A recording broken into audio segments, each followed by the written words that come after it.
कार्यक्रम अतीतका पानाहरूको पर्खाइमा बस्नुहुने तपाईँ तमाम मित्रहरूमा हार्दिक स्वागत तथा अभिवादन। कार्यक्रमको यो अर्को नयाँ श्रृङ्खलाको साथमा सदा चाहिँ आज पनि कुमार गौतम उपस्थित भइसकेको छु। कार्यक्रममा हामी तपाईँकै जीवन भोगाई, अझ भनौँ तपाईँका मनभित्र गुम्सिएर रहेका, तपाईले बिर्सनै नसकेका तपाईका अतीतलाई प्रस्तुत गर्नेछौँ। तपाईकै दुःख अनि सुख, मिलन अनि बिछोड, हाँसो अनि आँसुका कथा हामी यस कार्यक्रममा वाचन गर्ने गर्दछौँ। तपाईसँग पनि कुनै त्यस्ता बिर्सनै नसकिने अतीत छन् भने पठाउनुहोस् न हामीलाई। हामी तपाईका ती अतीतलाई कार्यक्रममा प्रस्तुत गरेर तपाईको त्यो दुखीको मनलाई हलुङ्गो बनाउने कोसिस गर्नेछौँ। तपाईका ती अतीत प्रेषित गर्नको लागि हाम्रो ठेगाना तपाईले यसै भिडियोको सुरुमा र अन्तिममा हेर्न सक्नुहुनेछ। कार्यक्रम अतीतका पानाहरूमा आजको बसाइमा मैले लिएर आएको छु सुभद्रा ढकालले लेख्नुभएका उहाँका अतीतका पानाहरू। अब हामी कार्यक्रममा प्रस्तुत गर्दैछौँ सुभद्रा ढकालका अतीतका पानाहरू। कथा यसरी सुरु हुन्छ। त्यसबेला ऊ पोखरा बसेर फरेस्ट्री साइन्स पढ्थ्यो। म आरआरमा नेपाली साहित्य पढ्थेँ। म प्राय सामाजिक सञ्जालमा आफ्नो विचार राखिरहन्थेँ। पत्रिकामा अलिअलि लेख लेख्थेँ। ऊ मेरो लेखाइबाट ज्यादै प्रभावित भएको रहेछ। साइन्स र साहित्य नितान्त अलग विषय हुन्। फेरि कसरी मिल्यो हाम्रो केमिस्ट्री? उसले मलाई बारम्बार मेसेज गरिरहन्थ्यो। म सकेसम्म रिप्लाई गर्थेँ। च्याटमा देशको राजनीतिक अस्थिरता, समाजमा भएको अराजक गतिविधिको बारेमा हाम्रो बहस भइरहन्थ्यो। हामी एक अर्काको विचारको सम्मान गर्थ्यौँ। मेरो दिउँसोको जागिर र बेलुकाको पढाइ थियो। कोठामा पुग्दा साँझको 7-8 बजिसक्थ्यो। मैले आफूलाई रोबोट जस्तै सम्झन्थेँ। जब कोठामा पुग्थेँ उसको मेसेजले मलाई मान्छे बनाउँथ्यो। हाम्रो च्याटमा कुरा भएको 1 वर्षपछि ऊ मलाई भेट्न काठमाडौँ आयो। ऊ आएपछि मेरो मनमा चन्द्रमा उदाए। केही समय बसेर ऊ पोखरा फर्कियो। च्याटमा हाम्रो संवाद उसै गरी दोहोरियो। हामी राजनीतिबाट प्रेमसम्म पुग्यौँ। प्रेम प्रस्ताव उसैले राख्यो। मैले सोचेर उत्तर दिन्छु भनिदिएँ। ऊ काठमाडौँ आउँदा मसँग भेट भइरहन्थ्यो। थाहै नपाई हामी प्रेममा परिसकेछौँ। उसको बीएससी सकियो। मैले एमए सकेँ। ऊ लोकसेवा पढ्न काठमाडौँ आयो। त्यसपछिका दिनमा हाम्रो निरन्तर भेट हुन थाल्यो। ऊ साइन्सको विद्यार्थी भए पनि साहित्य मन पराउँथ्यो। प्रायजसो हामी थिएटरमा नाटक हेर्न गइरहन्थ्यौँ। नाटक, साहित्यिक जमघट, कफी र चिया हाम्रा दैनिकी हुन्थे। ऊ मलाई विवाहदेखि मृत्यु हुने बेलासम्मको सपना देखाउँथ्यो। हामी आफन्तको आँखा छलेर कहिले नगरकोट, कहिले गोदावरी पुग्थ्यौँ। जिन्दगी आफ्नै रफ्तारमा कुदिरहेको थियो। जिन्दगीमा दुईवटा कुरा सधैँ विशेष लागे। एउटा कफी अनि अर्को ऊ। मेरा खुसीका आधार यिनै दुई हुन् भन्ने सोच्थेँ। माघ महिनाको एक साँझ उसको फोन आयो। आफू दिल्ली बजारको हिमालयन क्याफेमा रहेको बताउँदै छिटो आउन आग्रह गर्यो।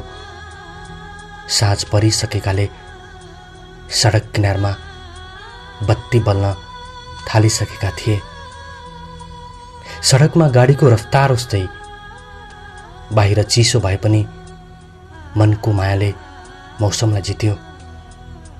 उमङ्ग र खुसी बोकेर म कोठाबाट निस्किएँ। उसलाई सम्झँदै कति छिट्टै दिल्ली बजार पुगेछु पत्तै पाइन। म मुस्कुराउँदै उसको नजिक पुगेँ। जुस्स पालेको दारी, ग्रहण लागे जस्तो अनुहार अँध्यारो मुस्कुरायो। ऊ चुपचाप थियो। 2 कप चिया मगाए। उसले ब्यागबाट केही निकाले जस्तो गरेर मेरो हातमा थमाइदियो। हेरे, विवाहको कार्ड रहेछ। कार्डमा नाम हेर्दै थिएँ।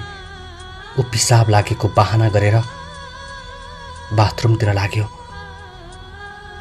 केही समयपछि आउँदा उसका आँखा रसाएका थिए।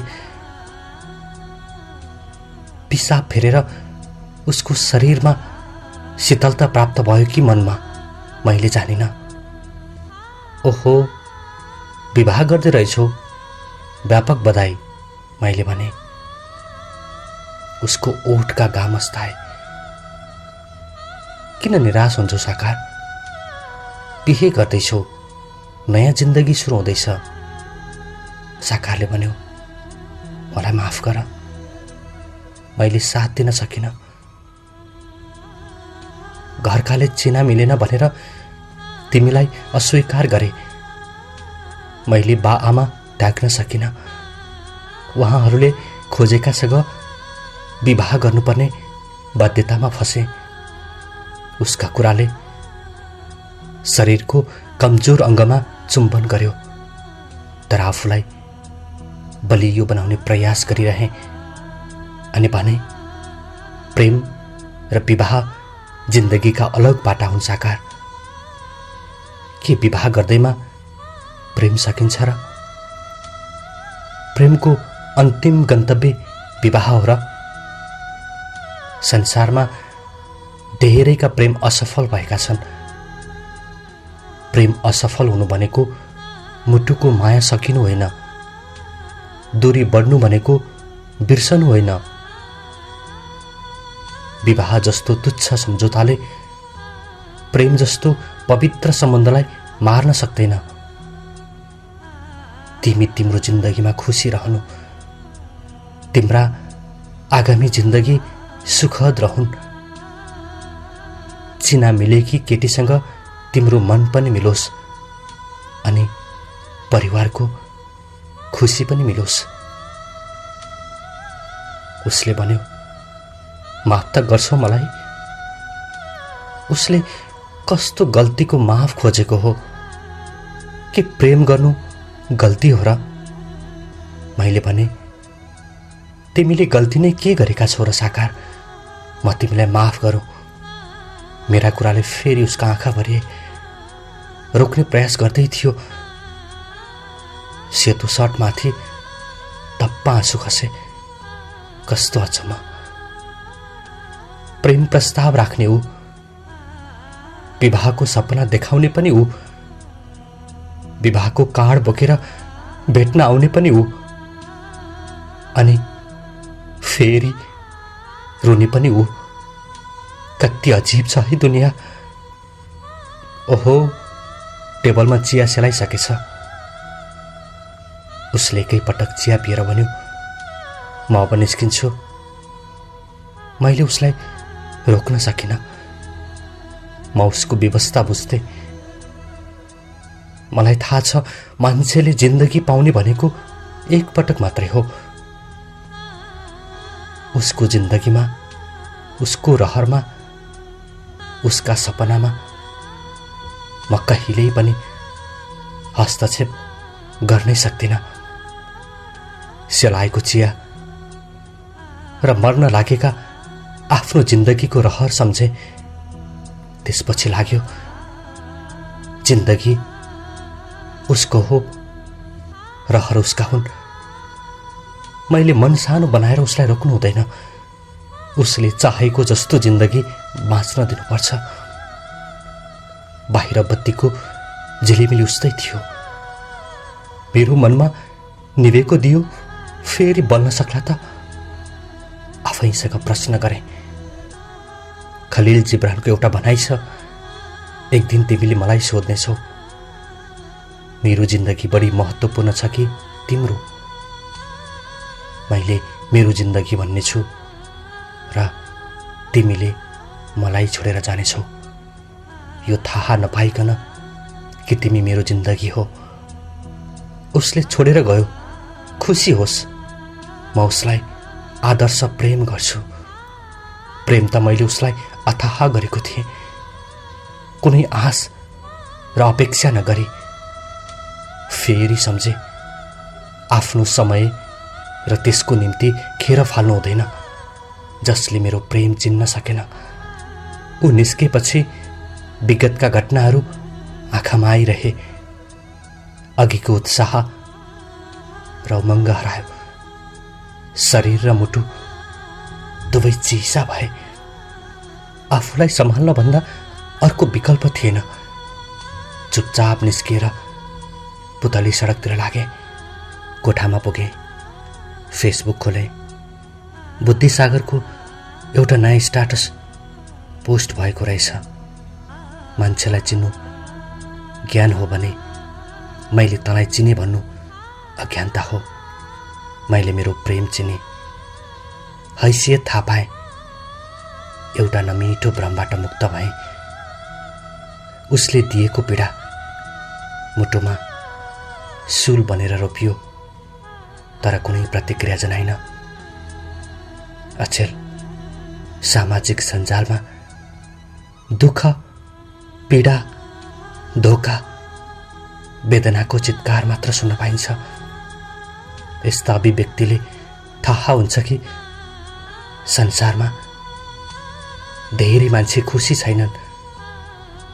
मलाई वर्तमान युवा पुस्ताको प्रेम त्यति मन पर्दैन। मन परुन्जेल आफ्नो प्रेमी प्रेमिकाको फोटो र प्रेमिल अभिव्यक्ति सामाजिक सञ्जालमा छरपष्ट बनाउँछन्। मन पर्न छोडेको दिन ब्लक लिस्टमा राख्छन्। उसको खराब पक्षको व्याख्या गर्न थाल्छन्। विशेष गरी प्रेमलाई विवाहमा जोड दिन्छन्। तर म त्यसो गर्ने छैन। साकारसँग बिहे नभए पनि म उसलाई प्रेम गरिरहन्छु। केही दिन उसले फोन गरेन। मैले पनि डिस्टर्ब गर्न जरुरी ठानिन। म आफ्नो काम र करियरमा फोकस हुन थाले। विवाह हुनुभन्दा 5 दिन अगाडि एक बिहान उसको फोन आयो। पुरानै शैलीमा बोले। सामान्य कुराकानी भन्दा बढी केही भएन। उसले आफूलाई केही सहयोग गर्न आग्रह गर्यो। मैले नाइ भन्न सकिनँ। उसलाई सपिङ गर्ने साथीको आवश्यकता रहेछ। दिउँसो हामी महाबौद्धमा भेट्यौं। साँघुरो बाटो छिचल्दै असन पुग्यौं। मैले उसँग गरेका सयौं यात्रा सम्झे। बाटोका वरिपरि राखेका श्रृङ्गारका पसल देख्दा खटक्क मन खान्थ्यो। राता साडी र घुम्टोको पसल देख्दा मक्कानिन्थे। उसले भर्खर प्रेम बसेको बेलामा गरेका बाचाहरू सम्झन्थे। कयौं पटक उसको हात समाएर हिँडेको गल्लीमा उसको हात छुट्ने बेलामा उसलाई कसरी सम्बोधन गरौं। हामी श्रृङ्गार पसलमा छिर्यौं। अब सोच, म भाग्यमा श्रृङ्गार नभएकी मान्छे। उसले एकपटक भूगोल पार्कमा बस्दा भनेको थियो, तिमी बेहुली हुँदा कस्तै देखिन्छौ होला। म लाजले न्यौरिएकी थिएँ। मेरा मनमा गुराँस र पारिजात एकै पटक फुलेका थिए। तिनै दिन सम्झे मुटु चिसो भयो। बैगुनीले आफैले खनेको बाटोमा आफैले काँडा लगायो। उसले दुलहीका लागि रातो चुरा किनिसकेछ। म जस्के सामान्य जस्तो देखिए पनि मनमा पीडाको बाढी हुर्लिएको थियो।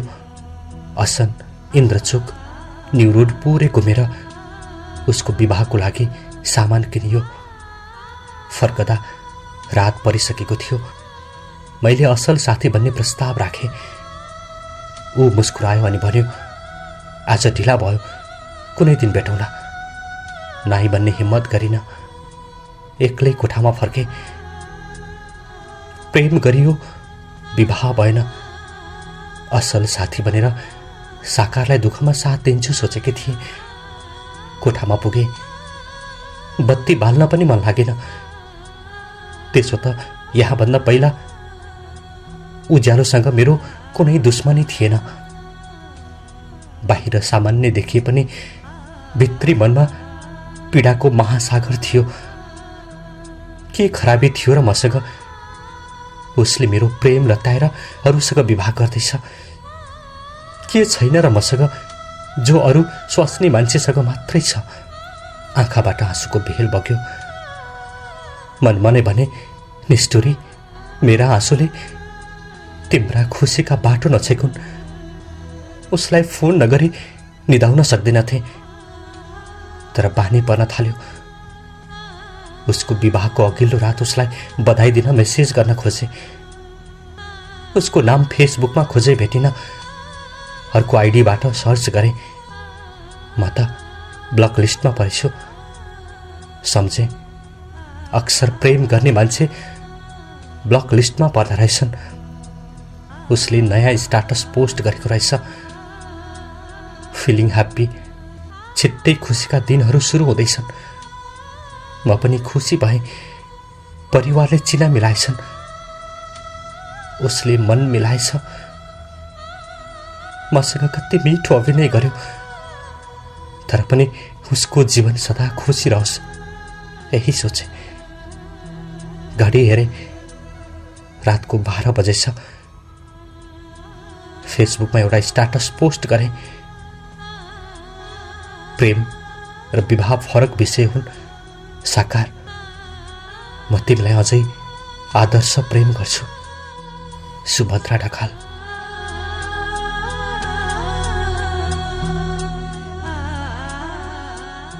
मित्रहरू, भर्खरै हामीले कार्यक्रममा वाचन गर्यौं सुभद्रा ढकालले लेख्नु भएको यो निकै मर्मस्पर्शी अतीतका पानाहरू। यो अतीतका पाना सुनिसके पछाडि तपाईको मनमा लागेका कुराहरू कृपया कमेन्टमा लेख्न नभुल्नुहोला।